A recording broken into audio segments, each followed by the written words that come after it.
para retomar pues como trabajo ya para el segundo corte, voy a presentar 5 documentos.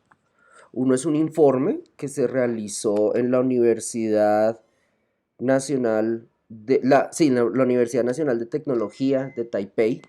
Este documento es de 2019 y se llama Art in the Age of Social Media, Interaction Behavior, Analysis of Instagram Art Accounts.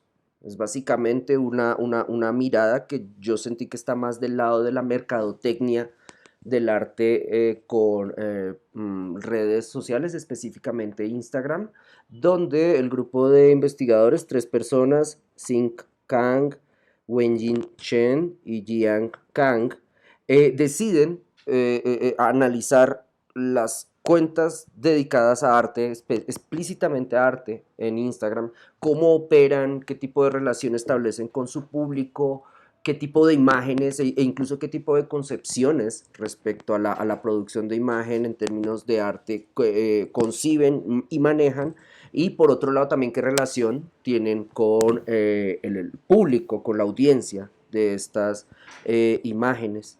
Insisto, este artículo es de 2019, aquí los años son importantes, pues sobre todo porque para hablar de redes sociales 2007 es como el punto de pico, aparece Facebook, que después va a convertirse en la suite de Facebook cuando esta corporación absorba Instagram y absorba WhatsApp. Sin embargo, cuando aparece Facebook aparecen como nuevas lógicas de comunicación, de consumo, de compromiso a nivel político, a nivel de incluso manipulación, manejo de emociones. Y para el caso de las artes visuales, pues por supuesto, la aparición de esta plataforma pues implicó una serie de transformaciones en el comportamiento de personas como ustedes, de quienes hacen imagen o reflexionan sobre imagen y quienes consumimos esas imágenes también. Entonces, insisto, el primer documento, 2019, plantea un balance en torno a cuentas dedicadas a arte en Instagram. Después vienen 4 artículos de Juan Martín Prada. El primero es Sampling Collage, es un artículo que publicó en 2009 en la revista Exit. El siguiente es La condición digital de la imagen, publicado en un catálogo que les recomiendo vean, pues porque tiene bastantes muestras de procesos de producción de arte para internet o desde internet o en internet, que es un catálogo de unos premios de arte digital que se realizó, se entregaron, se otorgaron por parte de la Universidad de Extremadura en 2010. El siguiente documento será los social media como ámbito de referencia de las nuevas prácticas artísticas, del mismo Juan Martín Prada, publicado en la revista De Forma en 2012. Y el último será sobre el arte post-internet, un artículo publicado en la revista Aureus, o Aureus, no sé, de la Universidad de Guanajuato en 2017. Para quienes han llegado hasta ahora, yo compartí esos links por el chat. Sin embargo, ahora que estoy haciendo la presentación, les pido porfa déjenme terminarla. Al final de la presentación me recuerdan para enviarles el link y que pues, ustedes cuenten con esta información. Entonces empiezo con el documento producido en la la Universidad Nacional de Tecnología de Taipei. Básicamente lo que hacen los autores que se dedican a este estudio es revisar el crecimiento del comercio digital de arte, revisar la manera en que plataformas digitales de comunicación permiten que productores de imagen y consumidores entren en contacto y generen una deseable, cuando me refiero a deseable sería como satisfactoria para ambas partes, relación a nivel comercial. El artista con la imagen que provee, con la imagen que pone en circulación, el consumidor con la imagen que ve y que posteriormente habrá de adquirir. Y de hecho, lo que van a hacer estos investigadores es tratar de comprender esa relación a nivel comercial, no en términos tanto de intercambio económico como de cuáles son las que más venden o las que mejor venden, aunque van a tocar ese tema. En ese sentido ya les hago un spoiler del artículo, venden mucho mejor las obras no problemáticas en términos de eh, posición política, venden mucho mejor las obras neutrales en el sentido de representar temáticas ya instauradas dentro de una educación visual que se podría considerar universal si se atiende al hecho de que una gran cantidad de audiencia en el planeta consume imágenes a través de medios de comunicación. Entonces, a través de medios de comunicación, consumidores han aprendido que arte no problemático es paisaje tranquilo y bello, retrato de persona que no está en una situación psicológica extrema, representación de bodegón donde no haya elementos problemáticos. Problemáticos quiere decir que no generen que su inclusión dentro de la imagen no generen una interpretación, por ejemplo, crítica con el status quo, es decir, si son frutas, son simplemente frutas y no se hace un bodegón de frutas para denunciar prácticas extractivistas agrotecnológicas en un contexto, no sé. Y por supuesto, este documento aquí, este documento está antes de los NFTs, entonces valdría la pena como que se pensara como, bueno, y ahorita con los NFTs donde circulan emojis, mapas de 8 bits, imágenes en 8 bits, GIF, etcétera, qué tipo de imágenes son las que se ponen en circulación. Y pues finalmente, en ese sentido, respecto a las obras que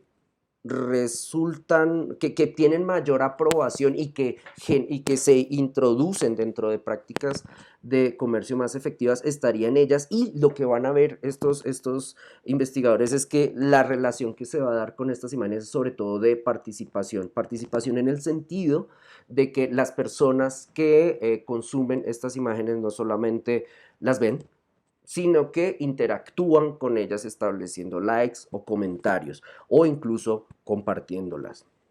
En ese sentido, entonces, lo que van a mostrar es que para 2019 había un crecimiento del 72% de ventas de obras de arte a través de Instagram.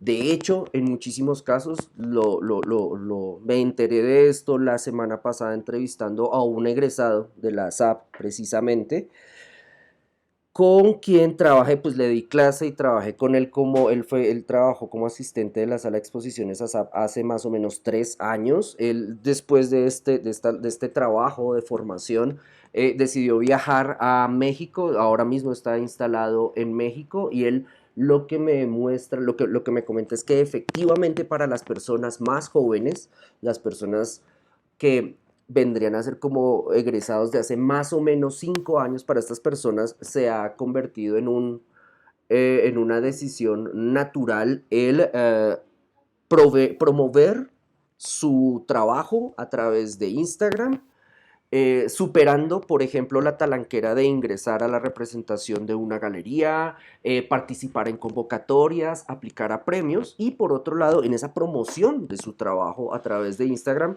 han superado dos baches. Uno, la comunicación con público, no solamente en el contexto donde viven, es decir, si yo publico en Ciudad de México mi arte, solamente mi arte va a ser visto por personas que viven en Ciudad de México, personas, coleccionistas o instituciones, sino que fácilmente traspaso fronteras y por otro lado la relación comercial resulta satisfactoria en el sentido de que yo promuevo este tipo de arte a través de esta plataforma y una persona que esté en Ciudad de México o donde carajo sea, me puede caer, me contacta directamente, me pregunta por el precio, le doy un precio, negociamos y el 100% de la venta me llega a mí. Caso contrario de lo que sucede en el modelo convencional de las galerías, donde aparte de que ustedes tienen que hacer, de que el artista en general tiene que hacer un esfuerzo, en muchos casos bastante demandante y bastante incluso agresivo en términos de daño psicológico para el artista, depresión, tristeza, molestia, etcétera. Esta persona además debe generar una interacción a nivel de lo comercial donde se compromete a que sobre el precio de venta de la obra que se conozca en público opera un porcentaje que puede ir desde el usurero 60-40, 60% para la galería, 40% para el artista, hasta otros donde puede llegar incluso hasta el 10% para la galería, 90% para el artista. En el caso de estas ventas por internet, del ejemplo que estoy poniendo en Ciudad de México para la actualidad, lo que me decía este artista es, los artistas jóvenes están vendiendo muchísimo a través de redes, sobre todo a través de Instagram, y están contentos con las condiciones que le pone la plataforma, es que por lo menos no les quita plata. Ok, entonces, respecto al crecimiento de este comercio que se da en Instagram, lo que dicen los autores de este estudio es que no solamente se incrementa el comercio, es decir, no solamente los productores, los artistas individuales reciben beneficio, sino que por otro lado las instituciones modifican su comportamiento. Las instituciones de arte están atentas a ver la aparición de cuentas dedicadas a arte en Instagram, están dedicadas a revisar la interacción, la participación que se da en esas cuentas, es decir, están atentos a cuáles son las imágenes que obtienen mayor favorabilidad y en ese sentido atienden la manera en que podrían generar planeación en su desenvolvimiento institucional. En ese sentido, ellos van a empezar a hablar de una actitud instagramista, algo así como un instagramism, como yo lo veo como casi que como una actitud donde se produce imagen para una plataforma digital, se adoptan rápidamente las lógicas de aprobación y de circulación que adopta, adquiere o sufre esa imagen y a partir de ahí se continúan haciendo imágenes después de que se aprendió qué imágenes se hacen, cómo se hacen, en qué formato, cuáles tienen mayor aprobación, cuáles quiere la gente. Entonces esa actitud ellos la ven como una estética que de hecho adoptan los artistas más jóvenes y adoptan los usuarios más jóvenes. Es decir, por ponerlo en términos muy básicos, el formato cuadrado impera, los colores planos imperan, la supresión de texturas impera, es decir, una foto de un óleo donde es importante la textura de la pincelada que hace el artista, eso es dejado de lado, es más importante como el efecto global de la imagen. Hay una altísima atención a la composición también de la imagen para que en ese formato cuadrado se dé buena cuenta de lo que quiere decir el artista y en ese sentido no se puede hablar todavía de escuela, ellos no lo mencionan, pero sí hay un punto que, por ejemplo, ustedes podrían tener en cuenta y es, si yo trabajando desde la ASAP en Bogotá empiezo a aplicar esta estética instagramista, si me vuelvo instagramista, no sé cómo usar la palabra, yo cómo empiezo a asimilar la imagen, cómo empiezo a asimilar la producción de imagen en mi obra, cómo empiezo a privilegiar temas y cómo después cuando yo sea docente, cuando yo como maestro empiece a reproducir conocimiento ante otros, cómo voy a enseñar esa estética que aprendí. Y en ese sentido dejan un punto, ellos no lo mencionan, insisto, pero dejan un punto de bastante interés y es bueno, y cómo las personas que hoy mismo están formándose, cualificándose, educándose en ese tipo de intercambios, van a producir teoría sobre la imagen cuando sean docentes o deban producir, como reflexionar en torno a ese tipo de procesos. Lo mismo las instituciones entonces, si empiezan a condicionar su programación a partir de lo que ven que en Instagram tiene mayor aceptación, qué tipo de adecuaciones habrán de hacer para poder relacionarse con un futuro público que ahorita mismo está consumiendo en redes sociales, que ahorita mismo está consumiendo en celular, pero que en algún momento el museo va a querer atraer a sus instalaciones.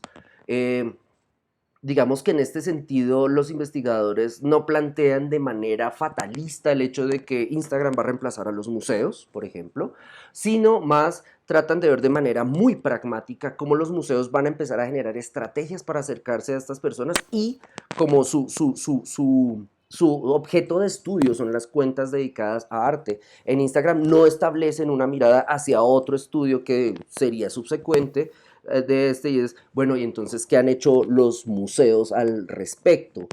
Se volvieron a sus curadores Instagramers o TikTokers, o se decantaron más por las fotografías o por las fotos fijas, por las imágenes fijas, se decantaron por las historias, se fueron por los videos, etcétera, etcétera, etcétera.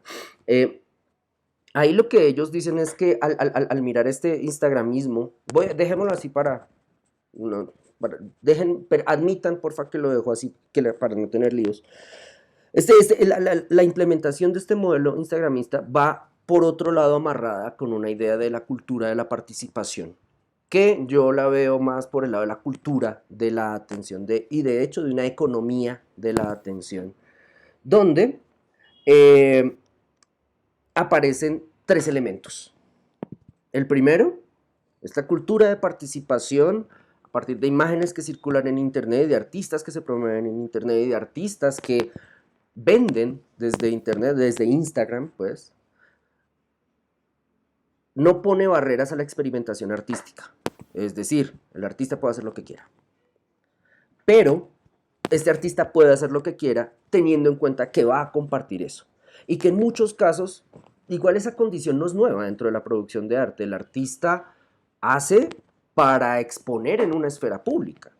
Yo hago desde incluso mi proceso de formación básica en pregrado, yo hago para mostrar en el salón en una clase plenaria, yo hago para presentar en una muestra colegiada, yo hago para presentar en un concurso, etcétera. Sí, ahí hay una esfera pública. En este caso, la esfera pública de la que podríamos estar hablando está implicada por las condiciones que sí termina imponiendo la plataforma. Por ejemplo, para el caso de Instagram, la presencia de cierto tipo de temas y contenidos que generan casi que inmediatamente una reacción por parte de la plataforma para prohibir la circulación de ciertas imágenes. Pezones en el caso de desnudos femeninos, desnudos frontales, imágenes que pudieran ser leídas por el algoritmo como pornografía y cierto tipo de temas relacionados, sobre todo, de hecho, no cierto tipo, ahora que le digo es temas relacionados con la presentación del cuerpo, vísceras, fluidos, etcétera. Eso tiene líos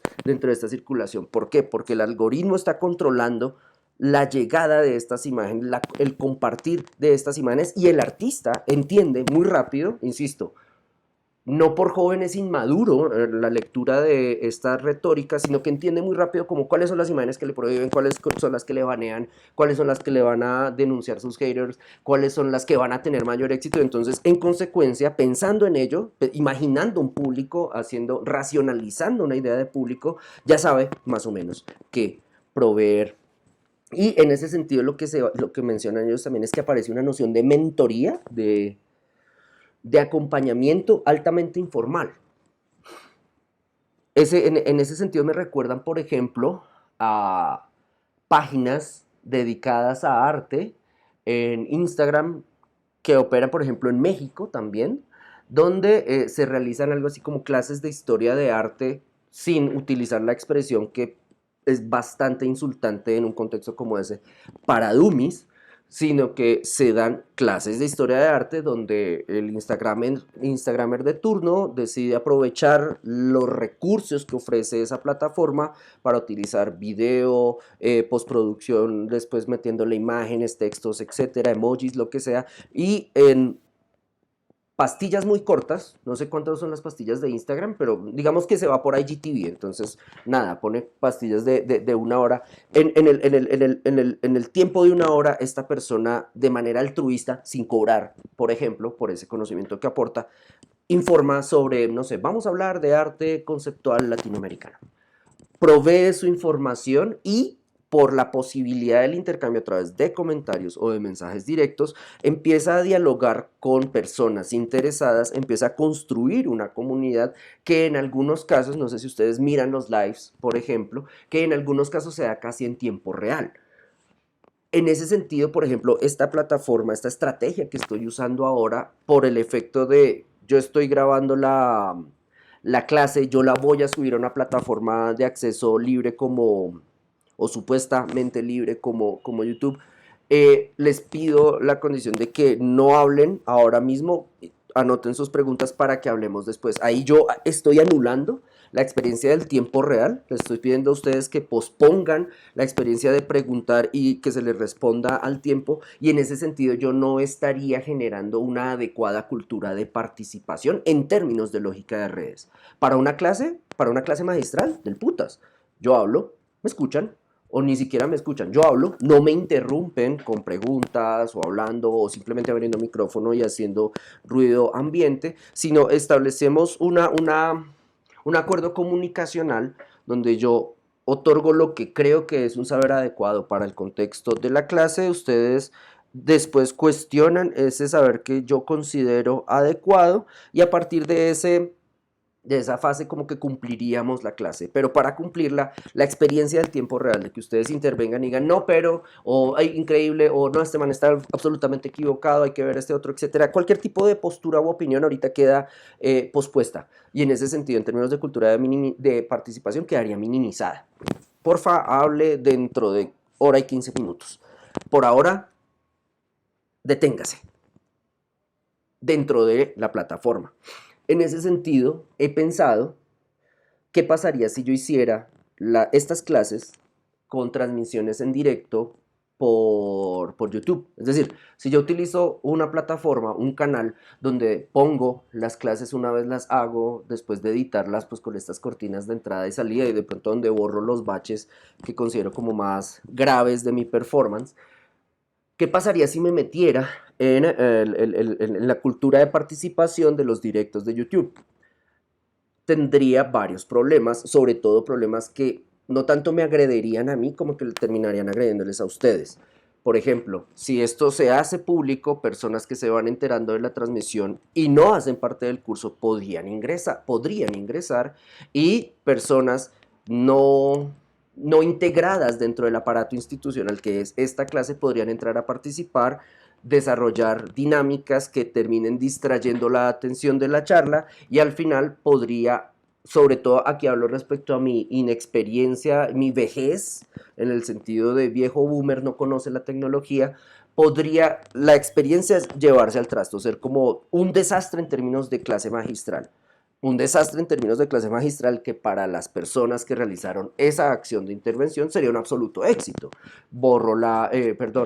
Suspendo la clase, me enojo frente a la cámara, insulto, soy la caricatura del anciano, perdón, reflejo la caricatura del anciano que soy y en ese sentido proveo imagen que otros pueden decir como, del putas, este man colorado diciendo groserías, siendo incapaz de controlar la clase, es fascinante. Voy a sacar ese video y a partir de ahí voy a caricaturizar mejor a este man porque me parece que es una mierda absoluta y voy a demostrar mi odio a partir de una caricatura que él mismo proveyó en una pésima interacción que tuvo con el directo de YouTube. Por ese miedo no lo hago.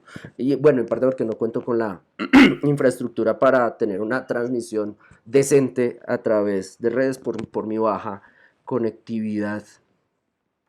Entonces volviendo a los ítems que les decía que marcaron estos investigadores, uno, hay pocas barreras para la experimentación artística, pero estas pocas barreras que se detectan inicialmente empiezan a reforzarse cada vez que el artista empieza a asimilar, a comprender mejor la lógica de participación comunicacional que se da en las redes. Y en tercer lugar aparecen mentorías altamente informales. Entonces hablaba de esas clases de historia de arte que se dan de manera esquemática, resumida, básica no como si fuera un hándicap, como es muy básica, muy mala, muy floja la clase, sino básica en el sentido de que el lenguaje se hace menos abstruso, menos complejo para tener una mayor amplitud en un público muy diverso en su composición e incluso también esta mentoría respecto a la producción de arte no solo está limitada a la interpretación, es decir, dentro de este tipo de estrategias de cuentas de internet dedicadas a arte, no solamente se habla de interpretación y lectura de imagen, sino también se asesora respecto a producción de imagen. No recuerdo ahorita su nombre, pero hay un pintor que es muy exitoso en términos de ventas, bogotano, javeriano, bilingüe, es decir, él maneja muy bien la lengua imperial, en ese sentido se interrelaciona con un público más amplio que aquel al que estaría condicionado si solamente hablara y se expresara bien en español, que utiliza su cuenta de internet no solamente para mostrar arte, Nicolás Uribe, gracias, no solamente para mostrar su arte, fragmentos de su arte, sino para dar clases. Y en ese sentido, al dar las clases, lo mismo, informal. No cobra, no califica, no llama la atención, no regaña, no se molesta por el rendimiento de las personas que lo hacen. Y en ese punto, este sujeto provee conocimiento para aquellas personas que consideren que ese conocimiento les es adecuado. Yo lo he visto más con el morbo de entender cómo alguien enseña a pintar a través de estas plataformas. Listo, ya lo superé, no lo sigo, pero sí noto que la participación, el engagement de su comunidad es bastante fuerte. No son como los Nicolás Uribers, sino más sujetos que interactúan con este personaje a nivel de maestro-aprendiz, y en esa interacción el maestro Uribe no ejerce una autoridad poco carismática con su audiencia, otra vez agrediendo, regañando, insultando, etcétera, sino que maneja un diálogo bastante, creo yo, por lo que veo en la plataforma, bastante empático respecto a lo que se le pregunte, y de hecho responde, creo yo, aquí otra vez desde mi ignorancia, en este caso ignorancia como pintor, da respuestas que parece son adecuadas para esa audiencia. ¿Dónde compró estos pigmentos? ¿Cómo realizó esta imagen? ¿Qué estrategias de composición utiliza? ¿En qué espacio lo hace? ¿Qué formatos ha trabajado? ¿Cómo ha adquirido esta maestría? Etcétera, etcétera, etcétera. Ante esas preguntas, este sujeto no sale con un no me joda, yo pagué, usted no pagó, páguese una carrera, chao, sino todo lo contrario, responde, y no responde una sola vez. Si se genera una interacción más prolongada, este sujeto responde varias veces y no termina, por eso Carolina Sarín no termina diciéndole vaya y coma mierda, usted no me haga memes porque yo soy Carolina Sarín y quién puta se cree usted. Nada, todo lo contrario, en este caso, este autor Nicolás Uribe opera con la lógica más de la comunicación, que apunta a la construcción de comunidad. Steven, porfa, anote la pregunta y cuando termine la grabación hablamos al respecto, porfa. Ok, entonces pasando a otro punto, la, los valores, o dentro de los valores que estudian estos investigadores está, por supuesto, el de la participación. Ese es el gran núcleo de la indagación, y para definir la participación lo que hacen es medir la interacción. Entonces, toman nota, cuántos likes, cuántos comentarios, cuáles de estos positivos, cuáles de estos negativos, cuántas veces se compartió la imagen, y también establecen la variable del tiempo. Después de que se publica una imagen, cuánto tiempo hay que esperar para que esta tenga como su pico en términos de participación, no sé, a los 5 minutos, a los 10 minutos, a los 2 días. Esta variable de tiempo, ¿cómo la utilizan los artistas? Por otro lado, también utilizarían la categoría tiempo para mirar como, ok, ¿cuáles son las piezas respecto a duración de mayor duración que obtienen mejor participación? Es decir, el público que consume imágenes de arte o reconocidas dentro del contexto de la producción de arte en redes sociales consume videos largos o videos cortos. La lógica, la condición, perdón, que impone la plataforma adapta los videos y también adapta la atención respecto a estos videos, y en ese punto entonces, a partir de esa interacción, lo que notan estos autores es que la interacción entre artistas y seguidores termina afectando la producción de obra. Lo que les decía, el artista empieza a identificar cuáles son las imágenes que generan mayor aprobación, empieza a proveer imágenes que generan aprobación. En ese sentido me parece que ese artista, esa figura ideal de artista de la que estoy hablando en este estudio, operaría de una manera muy cercana, a pesar de la gran distancia generacional que le separa, opera de manera muy cercana y muy similar a como lo haría un artista moderno.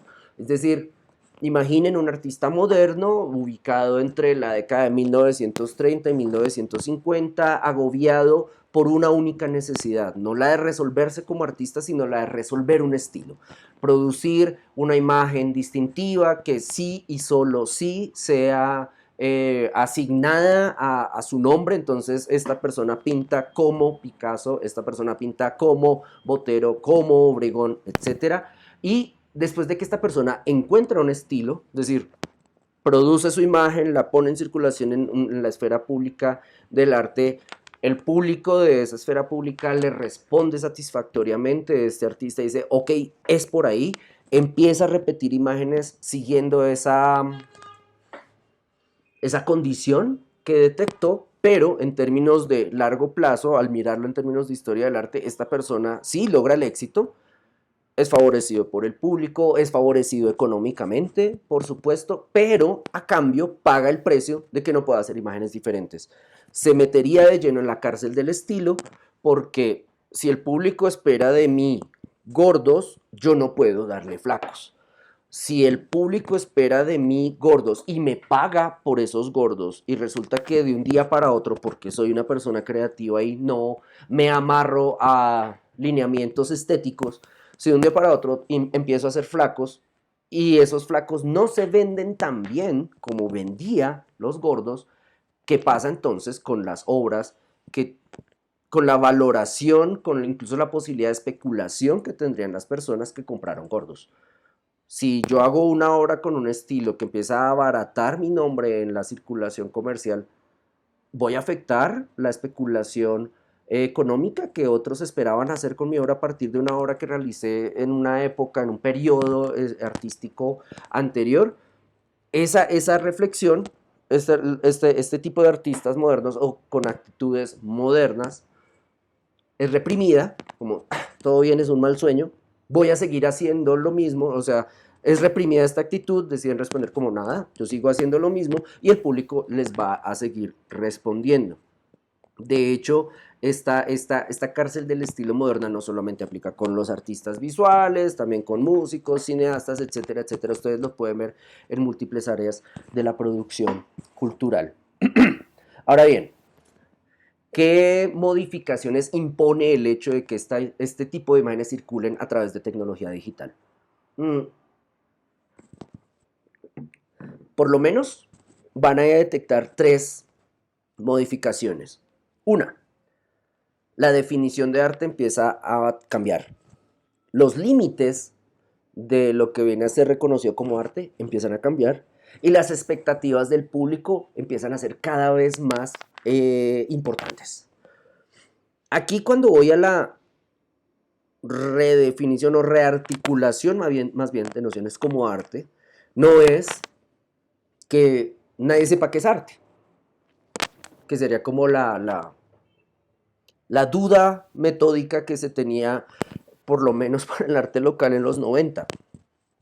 En los 90 en Colombia empezaron a darse cambios bastante rápidos respecto a lo que se reconocía como arte, lo que se vendía como arte y lo que aparecía como arte experimental. Casi que había un choque entre modernos de la escuela de Marta Traba y posmodernos que pertenecerían a una generación posterior a la de Beatriz González. Entonces entre esas dos comunidades no se hablaban, había hecho choques por la visibilidad. Los modernos tenían la atención del mercado y de los medios de comunicación, por eso tantas obras de modernos terminaron siendo adquiridas por narcos que desde los 80 venían metiéndole plata en forma a ese tipo de obras. La experimentación posmoderna estaba en otro lado, en las academias, en los salones nacionales de artistas, en los premios pagados por el Estado.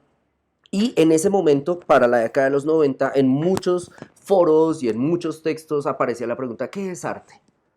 Por ejemplo, si ustedes le hacen esa pregunta a John Casals, él les puede casi que datar en términos cronológicos en qué momentos aparecía esa pregunta, porque él de hecho hace parte de una generación que se vio como ensanduchada en esa pregunta porque él producía, y no ha dejado de hacerlo, esculturas abstractas que parecían no correspondían con las prácticas experimentales posmodernas de las generaciones más jóvenes, pero tampoco era netamente moderna como la de la generación que le precedía. Entonces, bueno, si yo soy John Casals y yo considero que escultura abstracta realizada en metal es arte, ¿qué hago con los nuevos medios? Entonces, tengo que actualizarlo y meterle pantallitas de video a mis esculturas, o performo mientras hago la escultura o la exhibo, perdón, mientras hago la escultura no, de hecho va a performar mientras la hace, performo mientras exhibo la escultura para actualizarla respecto a la noción de arte que ahorita mismo opera, etcétera. En el caso de este tipo de imágenes, aquí ya me voy a acercar un poco a Juan Martín Prada, la noción de arte sí se va a modificar porque por lo menos el formato y la disponibilidad cambian. Formato digital.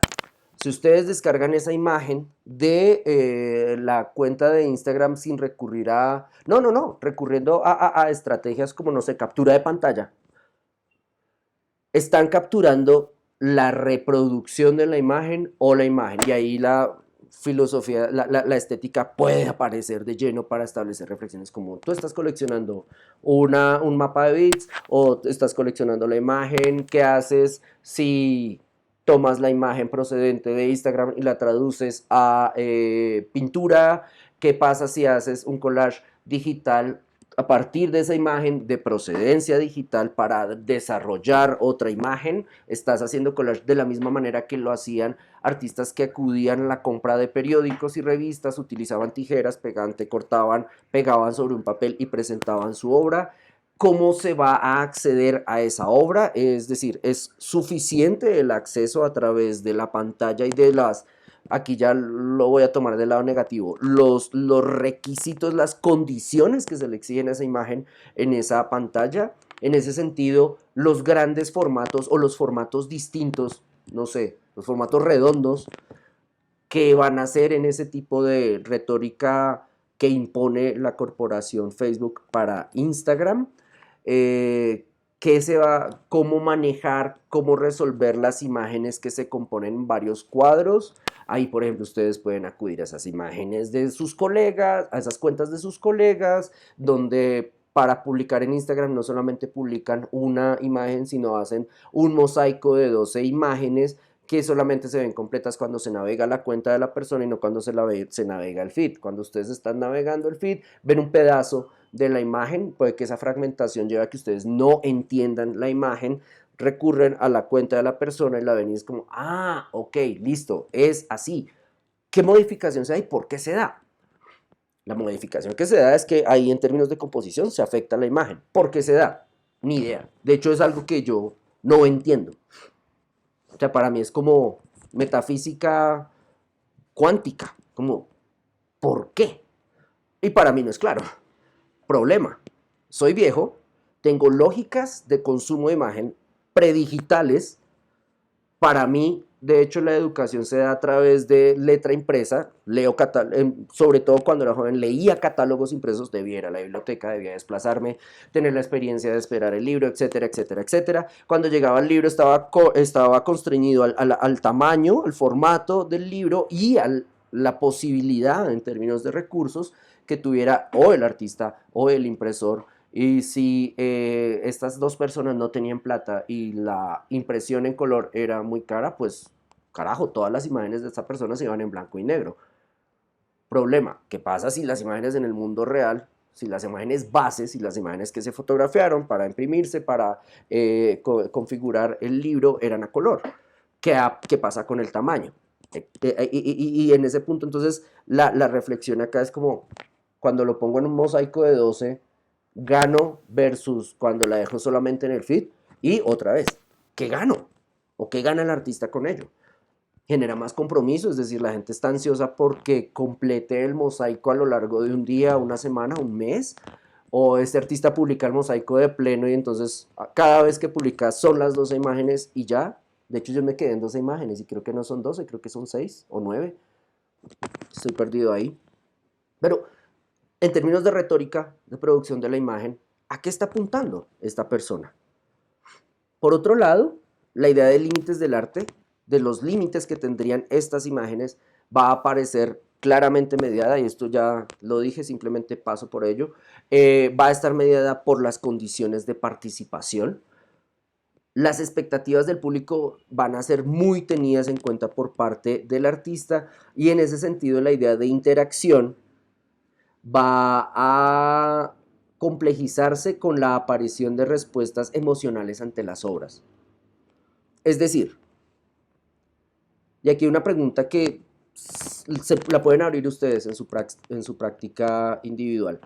¿Cómo manejo yo la tensión o el conflicto frente a imágenes que hago? ¿Qué pasa si hago una imagen? Esta imagen tiene una vida en la red donde al principio se acepta que ella circule y de un momento a otro empieza a recibir calificaciones negativas. ¿Qué hago con esta imagen? Si la red no me la borra, no me la quita, no me la anula por los comentarios negativos, sino aparecen comentarios negativos y estos empiezan a ser cada vez más abundantes. ¿Bajo la imagen y me quito de encima el problema? Es decir, ¿me censuro? ¿O dejo la imagen y mis lovers van a considerar que soy valiente porque me pongo a un grupo de haters que me van a seguir puyando por ese lado y van a seguir señalándome por ese lado? ¿Qué pasa conmigo como sujeto de emoción ante esas reacciones negativas? ¿Cómo tramito ese debate entonces? ¿Me hago el que no veo los dislikes? ¿Solamente me concentro en los likes? ¿Busco ayuda en el exterior? Amigo artista al que le tengo confianza, mira lo que me está pasando, psicólogo que puedo pagar, mira lo que me está pasando, o integro ese debate dentro de horas posteriores, como, yo sé que lo que causa asco entre la población de mis odiadores son las sudaderas de Adidas. De ahora en adelante les voy a seguir jodiendo la vida. O al contrario, puta, la cagada es porque usé sudadera de Adidas, entonces no la voy a seguir usando para quitarme ese lío. Y en ese punto, digamos que lo que encuentran ellos no profundizan ahí, sino que van a continuar respecto a los motivos que tienen las personas que usan Instagram, productores, consumidores, en estas cuentas. Ellos van a encontrar 5 motivos. El primero va a ser el de la interacción social. Las imágenes, se crean las cuentas y se ponen a circular imágenes en ellas para establecer comunicación con sujetos ideales, sujetos de verdad, no con bots. Segundo, se crean esas cuentas para generar un archivo. De hecho, las personas cualificadas en Instagram son capaces de archivar, desarrollar, dejar disponible un archivo de sus imágenes a partir de la publicación y el guardado de historias destacadas en la parte superior de su feed.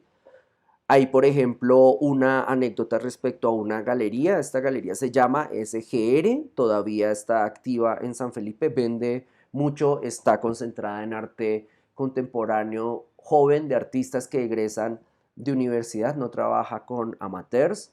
Y esta cuenta tenía una resolución, en lo personal considero bastante adecuada, respecto a las exposiciones que había hecho. De hecho, SGR aparecía sobre todo en Instagram, sin que estuviera dentro de esta lógica, ese era su potencial.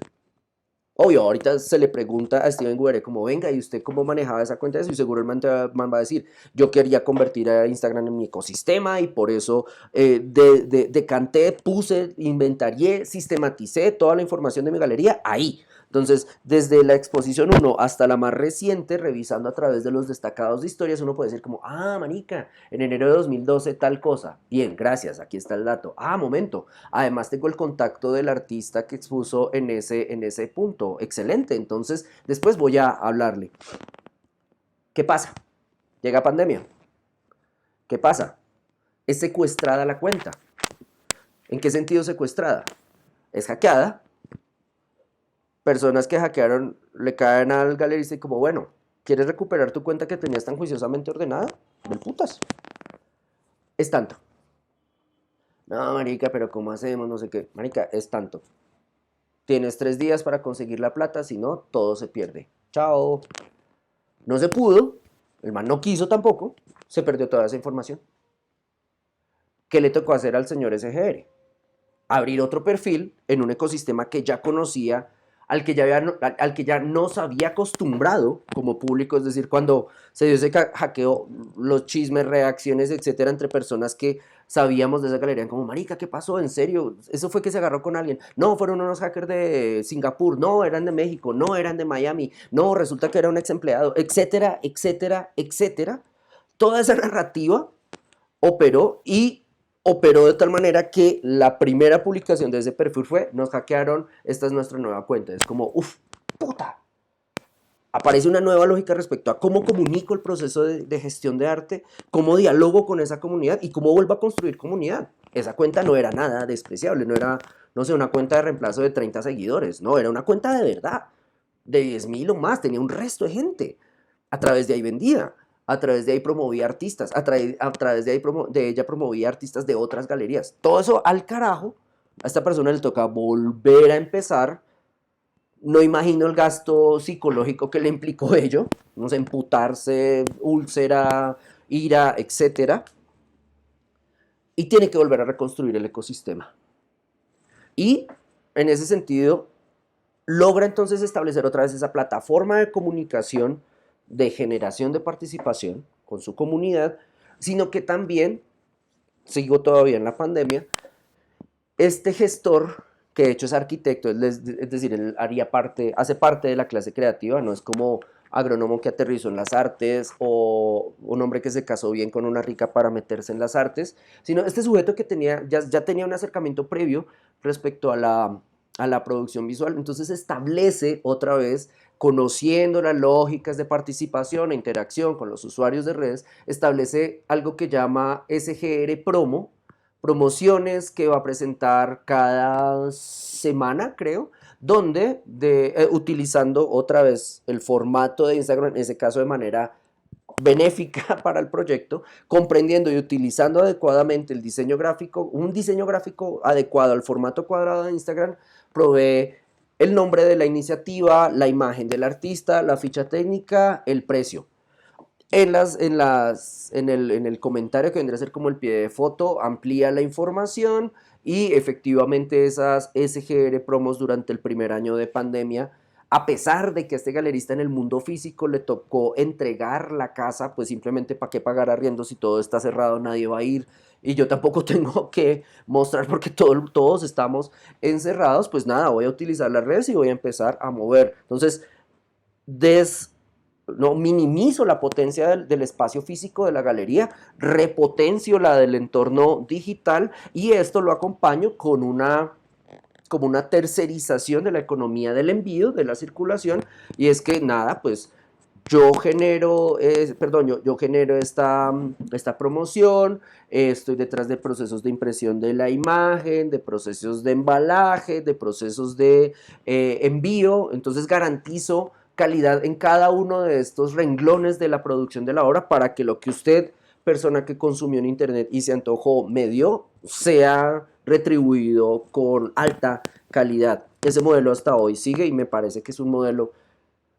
Yo no lo haría por el desgaste de tiempo que implica, pero a él le ha ido a él con eso le ha ido muy bien. Pero vuelvo al punto del inicio de esta digresión. Pero el archivo, chao. Otro punto, entonces el primer motivo de los usuarios que tenían en Instagram, recuerdo, es interacción social. El segundo, práctica de archivo. El tercero, autoexpresión. En ese no voy a profundizar. El siguiente, escapismo. Y ese me encanta porque es como, momento, ¿cómo así escapismo? Ah, pues fácil. Estas páginas proveen imágenes. La persona que consume provee de su tiempo y su atención. La persona que mira estas páginas lo hace en ciertos momentos de distracción, de distracción, ya, lo que sea, y donde sea. Entonces, quiere distraerse mientras va en el bus y la vida que hay a su alrededor es una puta mierda. Ah, pues miro páginas de arte. Quiero distraerme de la clase de Humanidad 7. Miro las páginas de arte. Quiero no ilustrarme, pero en el caso de los artistas, ya esta idea de escapismo la tacharía muy rápido porque no creo que ustedes miren imágenes solamente para distracción. Yo creo que están leyendo y alimentándose en ese proceso. Creo que ustedes pasarían al otro motivo que estos investigadores señalan y es el del espionaje. cómo espían. Entonces es buenísimo cuando uno ve personas jóvenes interactuando con perfiles de arte de colegas contemporáneos. Marica, ¿sí vio lo que está haciendo Guillermo? Claro, eso debe ser porque tiene coronavirus. Sí, de hecho yo supe que, bla, bla, bla, otra vez, la narración oral como soporte de, marica, por eso ese man está dibujando pantallas negras. Y en ese sentido, ese espiar no se limita a ciertos perfiles, sino que es un espiar no indiscriminado, no se espía a todos, no se stalkea a todos, no se sigue a todos, sino que se especializa en ciertos sujetos, como, voy a seguir al chico con cabello de pan porque me contaron que lanzó un personaje y generó una estrategia a través de sus historias para que el público eligiera su personaje. Pero el man parece que se agarró con el público porque la que vino a ser la mayor votación, este man no la respetó y él decidió irse por donde quería. Después pide participación del público para que le envíen imágenes que el público hace sobre su personaje, las empieza a redestacar al publicarlas en sus propias historias, más comentarios. En otros casos genera estrategias como, bueno, ¿y qué quieren que haga mi personaje? Entonces la comunidad se refuerza. En ese sentido considero que ese artista lo hace muy bien respecto a entender y manejar los procesos de participación cultural en su cuenta, tanto así que, como muchos artistas ya lo saben hacer, cuando le toca censura, a partir de reportes de haters o detecciones de algoritmo, este sujeto es capaz de capitalizar a favor de su interacción en la comunidad, en su comunidad, es capaz de utilizar esas prohibiciones para publicarlas y asumir comentarios como gracias haters, o sí voy a seguir dibujando penes, o a la mierda los fachos, lo que sea, lo que sea. Es decir, él sabe que está siendo espiado. Él asume que su perfil público como tal opera público. Digamos que en ese sentido él, y aquí no solamente él, artistas que operan de manera bastante versátil en ese contexto, no entienden de una manera neurótica la categoría de público como público son solamente mis seguidores porque saben, solamente me siguen los inteligentes. No, me siguen quienes quieren seguirme. Y ante todos ellos voy a responder. Incluso hay no seguidores a los cuales va a llegar mi producción por mi asiduidad y por la participación que generan mis imágenes, es decir, van a ser muy likeadas, van a aparecer en muchos feeds de muchas personas como publicación sugerida. Este sujeto entiende muy bien ese público. Creo, en lo que, según he visto otra vez, según es el personaje que creo que responde a ciertas historias, por ejemplo, de haters, creo que este sujeto tiene unos umbrales de resistencia psicológica altos respecto a agresiones, amenazas, insultos. He visto que cuando ha hecho publicaciones relacionadas con la tombería colombiana, cuentas de tombos o bots de tombos le responden y le amenazan y el sujeto sigue respondiendo. Me parece que es un sujeto que además de producir imagen y generar comunidad, también está desarrollando un crecimiento psicológico a partir de la presión que le implica el producir, poner en circular y responder ante las respuestas de ese público. Insisto, es mi teoría, porque creo que él asumió de entrada que va a ser espiado y va a ser visto literalmente en público por parte de un público mucho mayor que el público del arte o el público de la SAP o el público que va a X museo. De hecho, esta digresión me permite llegar a un punto y es que esos motivos, vuelvo, interacción social, práctica de archivo, espacio para la autoexpresión, lugar para el escapismo o lugar para el espionaje, generan una práctica demandante. Entonces ya sobre eso hablaba en otras clases, simplemente como corolario vale la pena acá y es que implica lógicas de trabajo, de uso de tiempo, de concentración, que es constante y que le exige constancia, por ejemplo, a quien publica, pero también a quien quiere joder, al que publica, y que en ese sentido, bajo la lógica de la actualización constante, opera una práctica laboral no retribuida donde ni el que produce la imagen ni el que interactúa con ella van a obtener mayor beneficio que el resultado de la interacción. Como, al fin le jodí la vida al man, le bajé la imagen, like para mí, soy el mejor. Por otro lado, el man, ay, hijo de putas, me bajaron la imagen, la pongo, estoy bravo, etcétera. Genero interacción. Entonces mis cabellivers van a decir, listo del putas, eres el mejor, etcétera. Ahí, para producir esos resultados, se necesita tiempo. Un tiempo que no es solamente el que ustedes pueden estar empleando ahora para escucharme distraídamente mientras dibujan, sino un tiempo que exige concentración. Un tiempo donde si ustedes escriben mal y le dan send, la cagan y sus haters se van a agarrar de ese error para joderlos, donde ustedes tienen que estar muy pendientes de los tiempos de publicación-respuesta, donde ustedes tienen que estar muy pendientes de los resultados de interacciones versus la existencia de su perfil en redes. En ese sentido, estos autores van a recuperar un concepto de Nancy Bayan, B larga A, Y, A, N, que es el de trabajo relacional. Para producir y sostener una cuenta en Instagram dedicada a arte, tengo que comprender que me voy a imbuir en el trabajo relacional. Voy a dedicar muchísimo tiempo de mi vida despierta y sobria a la interacción y a la generación, no a la interacción, qué pena, sigo hablando como viejo, a la participación, y en ese proceso voy a aprender, me alfabetizo, conozco a mi comunidad, la comunidad me conoce a mí, pero ambos, comunidad y yo, estamos trabajando. Cada vez que publico les exijo atención, cada vez que me responden me exigen atención.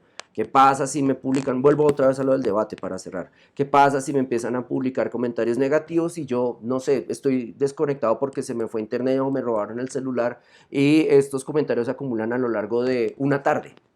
¿Qué voy a hacer después yo cuando llegue a mi cuenta y todos esos comentarios estén ahí? Otra vez, ¿me hago el loco o empiezo a tramitarlos uno por uno?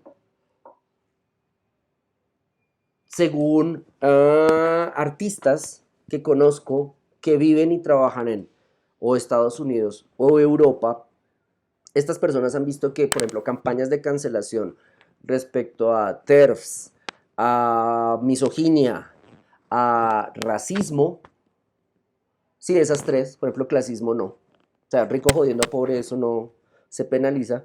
Pero sí, persona feminista que ataca a comunidad LGBTI, varón cis hetero que ataca mujeres, blanco o marrón que ataca comunidades negras o indígenas, o aquí ustedes pueden ampliar el ramillete. Este tipo de... ¿Qué vendría a ser? Debates organizados en torno a estas tres variables exigen un compromiso obsesivo donde, por ejemplo, si yo denuncio si yo comento negativamente una cuenta, porque, digamos, yo soy, yo considero que una mujer feminista incurre en prácticas de repudio a la comunidad LGBTI, no basta con que yo le dé un dislike y un mal comentario, sino que yo debo comprometerme a producir muchos comentarios y así como yo, personas de mi comunidad van a empezar a producirlos. Y en el transcurso y aquí la vida útil, volviendo a lo de vida útil de la imagen, la vida útil de esa comunicación, de esa comunicación que resultó, que generó mi incomodidad, va a verse rápidamente afectada, rápidamente en cuestión de minutos o de horas, con mis posiciones y las de otras personas, y en el transcurso de 1 o 2 horas, esa imagen, esa opinión va a estar bajo asedio. ¿Qué podría hacer la persona? Dedicarse a responder a cada una de las opiniones negativas, o más bien hacer que se desconecta, asumir que, uy, puta, estoy en un mierdero de redes, ¿cómo es? La shitstorm, listo, estoy sufriendo en estos momentos una tormenta de mierda. Marica, yo creo que dejo de mirar las redes por ahí dentro de 2 horas, es más, las miro mañana, yo me voy a dormir. Lo que me dicen estas personas es que esa es una de 2 respuestas que han visto. La primera es responder a todo. Responder a todo implica ampliar, en algunos casos, de una manera geométrica, casi al nivel de que a la persona que se le acusó termina como cerrando la cuenta, buscando ayuda psicológica, pues porque se afecta realmente. Entonces, ampliar el nivel de engagement y compromiso para agarrarse y como, no, Master, serás tú, y tú en esta publicación hace 45 años dijiste eso, y tu papá es Álvaro Uribe Vélez, y bla, bla, bla, bla, bla, bla, bla, bla, bla. Y esto no para hasta cansancio, hasta que se dé el cansancio físico. O sea, este debate puede durar las horas que se quiera. O la otra respuesta, la de, manica, por ahora le saco el culo, me voy. Esta persona se puede ir y en el alejarse de esta interacción evita, anula su participación y podría con ello derivar en un, ay, manica, no lo hago, estoy tranquilo. Cuando vuelve, sí va a haber su muro plagado de comentarios en contra porque dijo lo que dijo o hizo lo que hizo y puede, sin garantía de éxito, puede proponer otra publicación pidiendo disculpas respecto a lo que dijo, sin esperar necesariamente que estas disculpas impidan la proliferación de nuevos comentarios. Entonces ahí se dan como dos modos de interactuar, insisto, dos que he conocido porque me los han narrado, pero que ustedes creo por la experiencia que tienen pueden ampliarse de una manera mucho más erudita.